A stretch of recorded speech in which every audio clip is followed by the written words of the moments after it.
Well, hello. We're looking today at gate 28 in the fourth line. And also I would like to say welcome to GMT. Our clocks changed last night and we are now in GMT instead of BST. You might know it as UTC as well, I think it's called these days. I will still be posting at the same time, 8 a.m. for the overview of the gate and 9 a.m. for the lines. So I'm not going to change anything. Time's an illusion. Let's just go with that.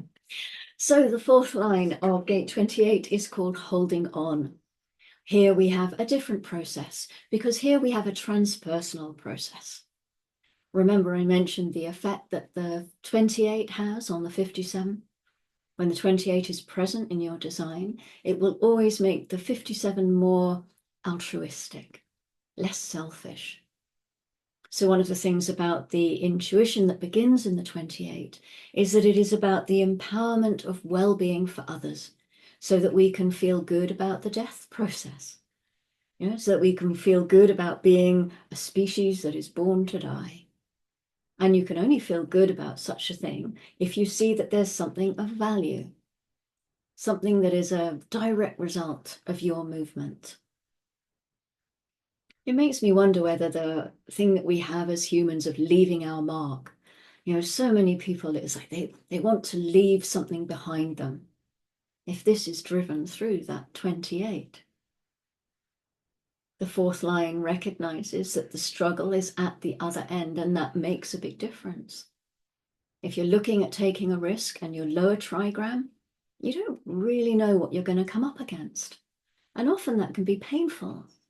But when you're upper trigram, you know that gate at the other end. You know that that gate brings the power to fight. Gate 38 is the gate of the fighter. But it also brings the process of struggle because it brings the channel. So the risk is seen in a different context. This is a very powerful line, this fourth line of holding on. You may remember back in 1994, Jupiter was struck by a string of comets called Schumacher-Levy, or Levi.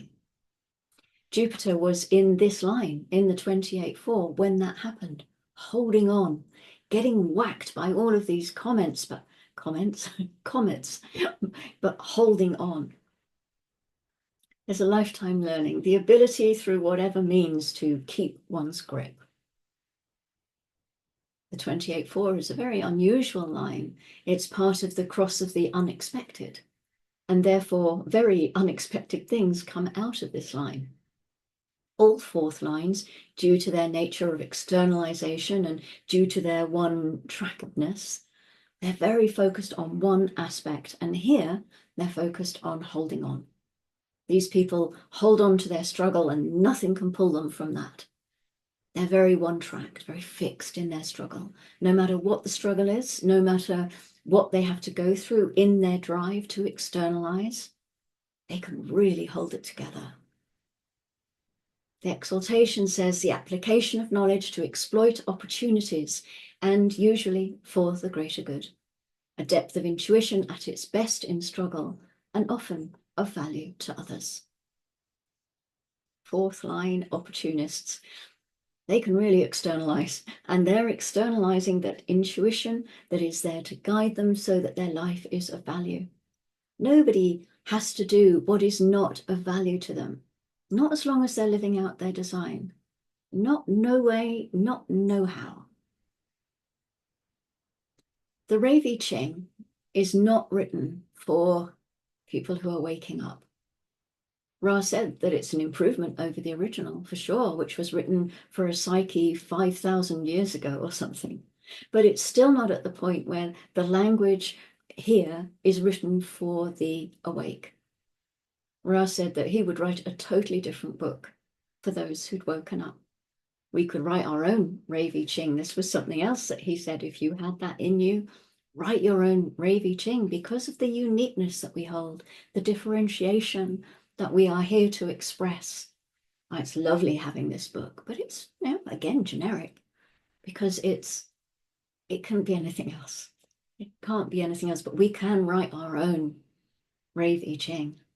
What a project, huh? Most people spend a lot of time just unaware of their own value as beings in this world. They spend so much time sucking up to somebody else and making everything right and comfortable, and so not living out their own nature.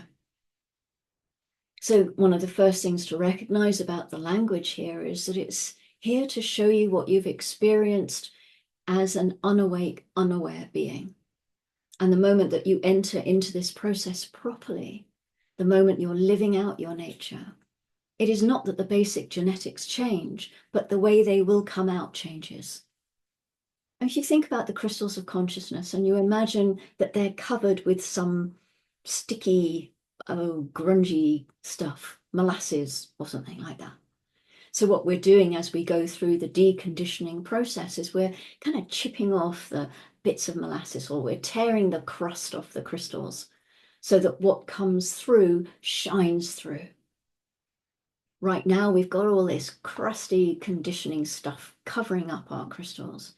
But the moment we're living out our nature, we're not adding more conditioning to it other than, the general conditioning field. Then what comes through is correct, and there's no grunge in the way. And then we become an outer authority too, and our outer authority is pure and clean. So here in this fourth line of externalizing, there's a great influence that's possible. The detriment says the application of intelligence to hold on exclusively out of self-interest, a depth of intuition that is stubbornly selfish in the capacity to hold on. These are people who are very fixed and who will stay with their struggle. When you meet a 28-4 who is unhappy in their life or with anything else, you're not going to be able to change them.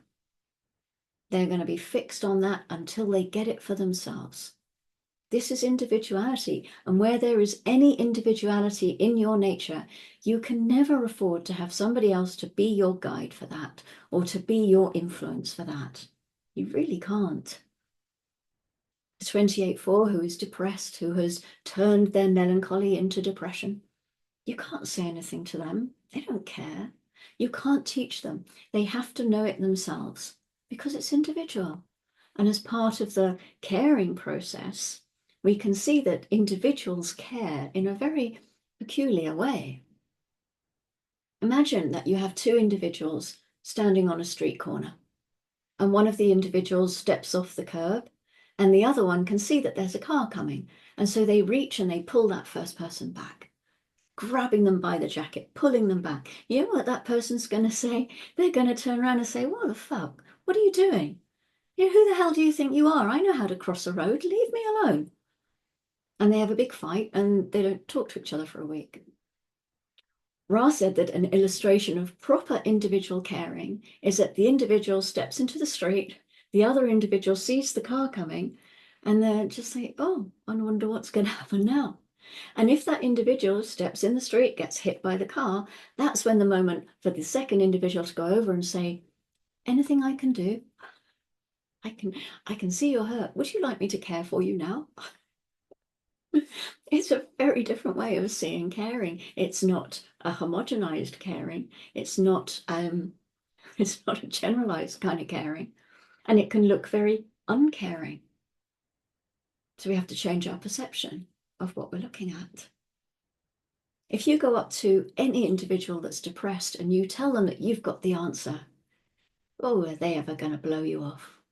Well, if you can't live out your own design, then all your individuality is going to torment you. But once you live out your own nature, then these things start to express correctly. If I'm looking for someone to help me in a struggle with something or with someone, I'll look for a 28-4 because they're very good at that. This is their nature. They can really be in there and get into that energy. But of course, they might not want to work with me. They're into their own thing. They have to deal with their own struggle. People with the 28-4 can be infuriating if you do not understand their nature because they get fixed and obsessed with their particular struggle. has to do with a certain thing for them. Everything about the 28 in the end is about winning, just like everything for the 32 is about succeeding. You have to win. But the winning is about winning for yourself in the sense that it makes your life worthwhile. We are grounded by the earth in gate 27, the gate of caring, in the line 4, which is called generosity. This is someone who is going to care for you, whether you like it or not. This is their way of externalizing their hexagram, their caring. When you are fixed and focused on holding on to find some energy around caring for yourself in those times, that could be a good thing. And it really might be a case of caring for yourself because you might not let anybody else help you. Venus transited into gate 5 at 0541 this morning. This is the sacral gate of fixed rhythms, where we find the importance of habits and rituals, things that serve you but might not serve anyone else. If you respond to them, it doesn't matter what anyone else has to say. They are your rituals, your habits, and they will keep you healthy. The moon is still in gate 40, the gate of denial and aloneness in the ego center. It moves into gate 64 at 1438. This is the head gate of confusion. It's a very visual gate. It's trying to make sense of the experiences that have been collected through the abstract circuit, collective experiential way. It's a process that needs to be realized through the Ajna in gate 47, which is where the moon goes next at 0202. Gate 47 takes the images that tumble through gate 64.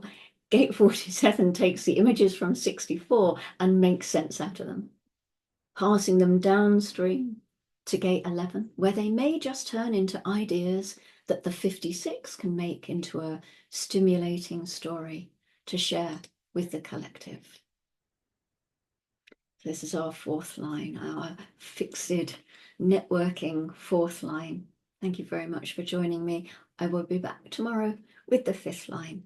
So until then, take care, risk safely, or risk correctly, maybe not safely, but risk correctly, and go gently.